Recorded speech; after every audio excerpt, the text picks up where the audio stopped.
Hello बच्चों, आज मैं तुमको मौर्य वंश की स्थापना से लेकर मौर्य वंश के अंत तक की सभी जानकारियाँ तुम्हें दे रही हूँ। ये क्लास 9th से लेकर 12th तक के सिलेबस में आता है, तो सभी बच्चों के लिए उपयोगी रहेगा। मौर्य वंश का स्थापना। मौर्य वंश की स्थापना से पहले हमको मगध को जानना जरूरी है। 16 महाजनपदों में मगध सबसे शक्तिशाली था और इस पर उस समय नंद वंश का शासन था। नंद वंश के अंतिम शासक था धनानंद। धनानंद अत्यंत क्रूर और निरंकुश शासक था और उसकी से जनता बहुत परेशान थी। जनता को उसने कर के भार से दबा रखा था। जनता बहुत त्रस्त थी। दूसरा कारण था कि विदेशी आक्रमणकारी जैसे सिकंदर है, उसके आक्रमण का सभी जनता को भय था और उसका भी प्रभाव ये पड़ा कि एक ऐसे व्यक्ति की आवश्यकता थी जो कि इन सब चीज़ों से जनता को बचा सके। ऐसी स्थिति में चाणक्य के शिष्य चंद्रगुप्त मौर्य का उदय हुआ।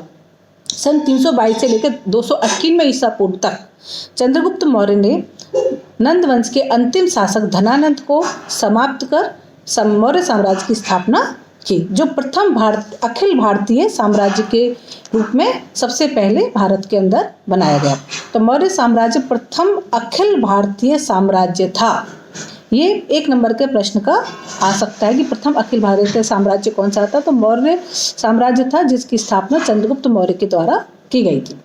305 में यूनानी शासक सेल्यूकस निकेटर को चंद्रगुप्त ने हराया और उसके साथ संधि की। उस संधि में चंद्रगुप्त से सेल्यूकस निकेटर ने 500 हाथी लिए थे। उसके बदले अफगानिस्तान, बलूचिस्तान, सिंधु नदी की पश्चिम का क्षेत्र चंद्रगुप्त को उसने दे दिया। इसके अलावा उसने पुत्री हेलेना की शादी भी चंद्रगुप्त मौर्य से कर दी। मेगास्थनीज नाम का राजदूत को चंद्रगुप्त मौर्य के दरबार में भेजा, जिसने कालांतर में बाद में इंडिका नामक पुस्तक लिखी, जिसके द्वारा मौर्य साम्राज्य की जानकारी हमको बहुत अच्छे से होती है, जो कि बहुत उपयोगी पुस्तक सिद्ध हुई है। चंद्रगुप्त ने अंतिम समय में बौद्ध धर्म के स्थान पर जैन धर्म को अपना लिया था। किसके प्रभाव में आकर के? जैन मुनि भद्रभाहु के प्रभाव में आकर के। और श्रवणबेलगोला में 298 ईसा पूर्व में उसने अपने प्राण त्याग दिए, जबकि पहले वो चंद्रगुप्त मौर्य शैव अनुयायी था। मौर्य वंश में के बाद चंद्रगुप्त मौर्य में दूसरा शासक हुआ है मौर्य वंश का बिंदुसार। बिंदुसार ने 298 ईसा पूर्व से 272 ईसा पूर्व तक शासन किया था, जो कि चंद्रगुप्त मौर्य का पुत्र था। इसके काल में दो विद्रोह हुए, जिनमें प्रथम विद्रोह को अशोक ने दबाया और दूसरे विद्रोह को सुसी ने दलाया था, जो कि तक्षशिला में हुआ था। ये भी 1 नंबर का प्रश्न आता है कि बिंदुसार के काल में कौन सा विद्रोह हुआ था। तो तक्षशिला विद्रोह हुआ था, जिसको उसके पुत्र अशोक ने और फिर सुसीन ने दबाया था। यूनानी लेखक बिंदुसार को अमित्रोचैट्स के नाम से भी बुलाते हैं। तो अमित्रोचैट्स किसे कहा जाता है, या यूनानी लेखक अमित्रोचैट्स किसे कहते हैं, बिंदुसार का दूसरा नाम क्या है, ये भी 1 नंबर का क्वेश्चन बनता है, जो कि अक्सर प्रश्न में आता है। अब है अशोक, जो कि बिंदुसार का पुत्र था। उसने 273 से 232 ईसा पूर्व तक शासन किया था, जिसको सम्राट अशोक के नाम से भी हम जानते हैं। भारत में गुर्जरा प्रतिलेख और मास्की अभिलेखों के द्वारा ये पता चलता है कि उसका नाम अशोक था। जिस मास्की अभिलेख में उसका नाम अशोक के नाम से मिलता है। इसके अलावा वो देवानाम प्रिय, देवानाम प्रियदर्शी आदि नाम से भी प्रचलित है। 7 वर्ष बाद राज्याभिषेक जो उसका हुआ था, उसके 7 वर्ष बाद उसने कश्मीर व खोतान क्षेत्रों को अपने साम्राज्य में मिलाया। इसके बाद 8वें वर्ष में प्रसिद्ध युद्ध कलिंग युद्ध हुआ था। कलिंग पर आक्रमण किया था 261 ईसा पूर्व में। ये जो का उल्लेख मिलता है हाथी गुम्फा अभिलेख में। हाथी गुम्फा अभिलेख के आधार पर इसमें विशाल नरसंहार हुआ था, जिससे अशोक बहुत अधिक दुखी हुआ और उसने बौद्ध भिक्षु उपगुप्त के प्रभाव में आकर बौद्ध धर्म अपना लिया। शस्त्र त्याग करके बौद्ध धर्म को अपनाया और वह शिव का उपासक था। उसको छोड़ करके उसने बौद्ध धर्म को अपना लिया था। इसके बाद उसने बराबर की गुफाओं में, पहाड़ियों में 4 गुफाओं का निर्माण किया। बौद्ध गया व लुम्बिनी की धर्म यात्राएं भी उसने की। रुम्मनदेही अभिलेख के अनुसार उसने भूमि कर को भी घटा करके 1/4 हिस्सा से घटा करके 1/8 कर दिया जनता के लिए, जो कि बहुत कम था और इससे प्रजा को बहुत ही लाभ हुआ और प्रजा प्रसन्न रही। अशोक का सबसे महत्वपूर्ण कार्य था धम्म का स्थापना करना। धम्म को हमको धर्म नहीं समझना चाहिए। अशोक का जो धम्म था वो धर्म से बिल्कुल अलग था। धर्म उसका बौद्ध धर्म था, इससे पहले वह शिव उपासक था, लेकिन धम्म जो था वो था अशोक ने मनुष्य की नैतिक उन्नति हेतु जिन आदर्शों का प्रतिपादन किया उसे धम्म कहा जाता है। धम्म किसे कहा जाता है? नैतिक उन्नति हेतु जिन आदर्शों की स्थापना की गई थी।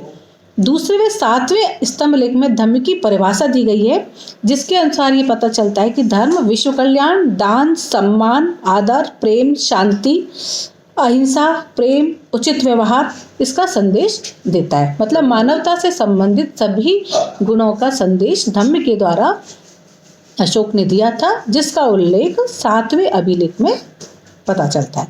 भाब्रू अभिलेख में अशोक ने बुद्ध के त्रिरत्नों बुद्ध, धम्म व संघ के प्रति अपनी आस्था को प्रकट किया है, जिसमें उसने भाब्रू अभिलेख में इसका उल्लेख उसने किया है। धम्म यात्रा व दान हेतु व धम्म प्रचार हेतु राजकीय कर्मचारियों की यात्रा करने भेजता था, जो कि अशोक का पहला कार्य था। इसके अलावा उसने अपने काल में धर्म महामात्रों की नियुक्ति की थी अपने शासन के 13वें वर्ष में। ये इसका महत्वपूर्ण काम था धम्म के बाद कि धम्म महामात्रों की नियुक्ति करना 13 वर्ष तक। तो ये अक्सर क्वेश्चन आता है कि धम्म महामात्रों की नियुक्ति किसके काल में की गई थी, या अशोक ने अपने काल में कौन सी अधिकारी नियुक्त किए गए थे? तो वह धम्म महामात्र अपने शासन के 13वें साल में। इसके बाद अभिलेख प्रथम शासक ऐसा था जिसने अभिलेखों के द्वारा अपने जनता को संबोधित किया, और वो ऐतिहासिक दृष्टि से बहुत महत्वपूर्ण है, जिससे हमको मौर्य साम्राज्य की सभी जानकारी अभी तक हमको बिल्कुल सही और सटीक प्राप्त होती है। इसकी लिपि ब्राह्मी थी, लेकिन कुछ पश्चिमोत्तर भारत के अंतर्गत इसकी खरुष्टी लिपि में भी अभिलेखों की प्राप्ति हुई है। जस प्रिंसिप के द्वारा इसको सर्वप्रथम पढ़ा गया। अशोक का पुत्र जो कि बौद्ध वृक्ष को लेकर के महेंद्र था, बौद्ध वृक्ष को लेकर के प्रथम बार श्रीलंका गया, बौद्ध वृक्ष के कुछ अंशों को, और ये माना जाता है कि तब से ही श्रीलंका में बौद्ध धर्म का प्रादुर्भाव हुआ। मौर्यों का अंतिम शासक था वृहदत्त, जिसको पुष्यमित्र शुंग ने समाप्त कर शुंग वंश की स्थापना की थी। अब हमने मौर्यों के वंशज के बारे में, मौर्य के सारे शासकों के बारे में पढ़ा। अब हम पढ़ते हैं मौर्य प्रशासन, जिसका आधार है इंडिका पुस्तक जो कि मेगस्थनीज ने लिखी थी, कौटिल्य का अर्थशास्त्र और अभिलेखों और पुस्तकों के द्वारा हमें मौर्य प्रशासन के बारे में जानकारी मिलती है। तो पहली बार केंद्रीकृत शासन मौर्य काल में ही था, जिसमें केंद्र पूरी तरह से पूरे मौर्य साम्राज्य को अपने अधिकार में रखता था, लेकिन निरंकुश नहीं थे मौर्य शासक। कौटिल्य में राज्य के 7 अंग बताए हैं: राजा, अमात्य, जनपद, दुर्ग, कोष, सेना और मित्र। मुख्यमंत्री और पुरोहित की नियुक्ति चरित्र की जांच के आधार पर की जाती थी। पूरी तरह से जांच परख करके उसके आधार पर मुख्यमंत्री और पुरोहित की नियुक्ति की जाती थी, जो कि राजा के बाद मुख्य अधिकारी होते थे। केंद्रीय प्रशासन अर्थशास्त्र में 18 विभागों का उल्लेख है, जो कि केंद्रीय शासन को चलाया करते थे, जिन्हें तीर्थ कहा जाता था, और इनके अध्यक्ष को महामात्र कहा जाता था। सर्वाधिक महत्वपूर्ण तीर्थ कौन थे? मंत्री, पुरोहित, सेनापति और युवराज।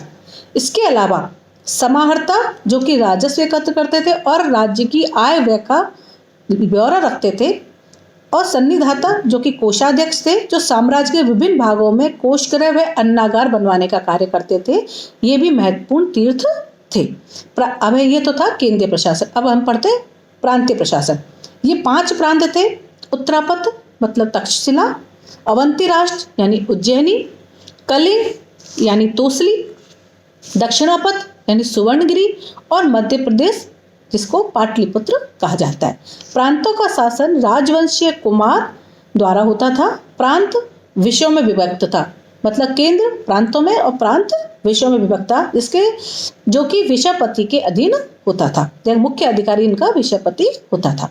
जिले का प्रशासनिक अधिकारी स्थानिक व्यक्ति होता था, जो कि समाहर्ता के अधीन होता था। समाहर्ता कौन था? जो कि राजस्व को एकत्र करता था।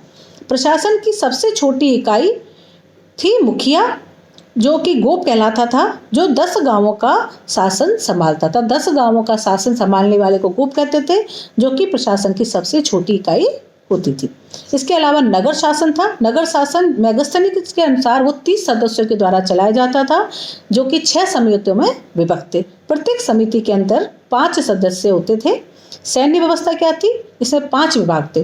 5 तरह के सैनिक हुआ करते थे, जैसे जानते ही हम, पैदल, अश्वारोही, हाथी, रथ तथा नौसेना। सेना की देखभाल करने वाला अधिकारी अंतपाल कहलाता था। न्याय व्यवस्था, सम्राट सर्वोच्च अधिकारी होता था। राज्य की संपूर्ण व्यवस्था, न्याय व्यवस्था सम्राट के हाथ में होती थी। लेकिन न्यायालय 2 प्रकार के थे, धर्मस्थय न्यायालय और कंटक शोधन न्यायालय। ये बहुत महत्वपूर्ण है, इसको बहुत ध्यान से पढ़ना है कि उस समय 2 प्रकार के न्यायालय थे, जिनका नाम था धर्मस्थय और कंटक शोधन। धर्मस्थय न्यायालय दीवानी न्यायालय होते थे। दीवानी अदालतें होती थी जिसमें चोरी, डाकू, लूट और मानहानि के जो भी प्रकरण होते थे उनको सुलझाया जाता था। इसके अलावा कंटक शोधन मतलब ये थे फौजदारी अदालतें, जिसमें लड़ाई झगड़े से संबंधित न्याय किया जाता था। नगर न्यायाधीश व्यवहारिक न्यायाधीश कहलाता था। जनपद न्यायाधीश रज्जुक कहलाता था। मतलब न्यायाधीश भी 2 थे, एक तो व्यवहारिक न्यायाधीश और एक रज्जुक।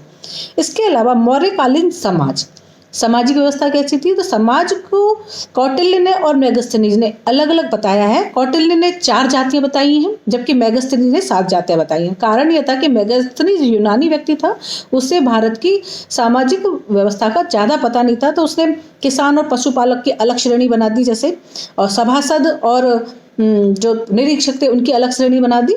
तो इसलिए इनमें अंतर है। तो कौटिल्य ने 4 जातियां बताई हैं, जबकि मेगास्थनीज के अनुसार 4 जातियां थी। कौन कौन सी? दार्शनिक, किसान, पशुपालक, शिकारी, कारीगर, सैनिक, निरीक्षक और सभासद। स्त्रियों की स्थिति समाज के अंदर अच्छी थी, और ये हम कह सकते हैं कि जिस समाज के अंदर स्त्रियों की स्थिति अच्छी होती है, अर्थात वो समाज उन्नत स्थिति में होता है।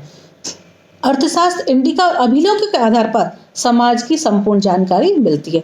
मौर्यकालीन जो समाज है उसकी जानकारी का स्रोत बिल्कुल प्रामाणिक है, और उनके बारे में हमको संपूर्ण जानकारी मिलती है।